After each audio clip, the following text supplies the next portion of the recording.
Lucy with the video I promised you last week about the history of the word redneck, and it applied to mountain folk. Old Jeff Foxworthy, he's made him a little bit of money off of them.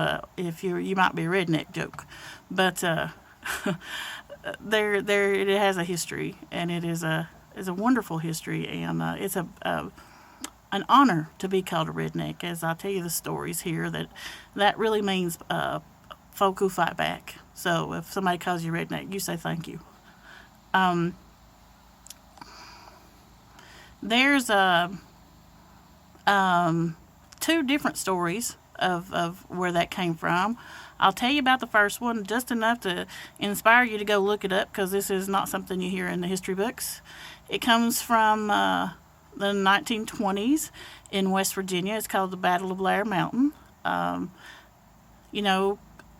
Coal mines were deplorable conditions back then. Miners were killed. It was children, all kinds of things. So the miners in those southwest corner of West Virginia decided they were going to unionize, and of course the mining companies didn't care for that, and there was a whole big thing, and the miners took up guns, and it's said to be the biggest rebellion against the federal government besides the Civil War. So you need to look that one up.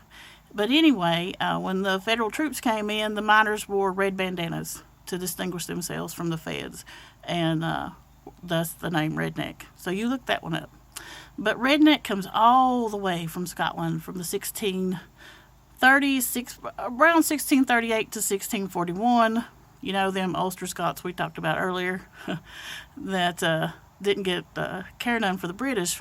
Well, about that time, the Stuarts, monarchs, decide that they were not only want to be over the Church of England, that wasn't good enough, they were going to be over the Church of Scotland, and not only be over the church, but they decided they were, divine, God themselves, and that didn't sit well with the Scots, and so they had a group called the Covenanters. I can't say that word real good, but anyway, that is what is today come from the Presbyterian Church in the United States, comes from these folk, and how they got their name of the Covenanters, see I struggle, is they said, no, you're not going to be over the church here in Scotland, we're not going to stand for it. So all these folks got together, signed a covenant.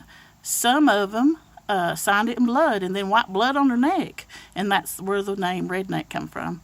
They also wore red collars, and even some of the pastors and ministers, to distinguish themselves from the Church of England ministers, wore red collars, and so they were dubbed the rednecks, the redneck Scots, and that carried with them all the way over here into the States when they come over.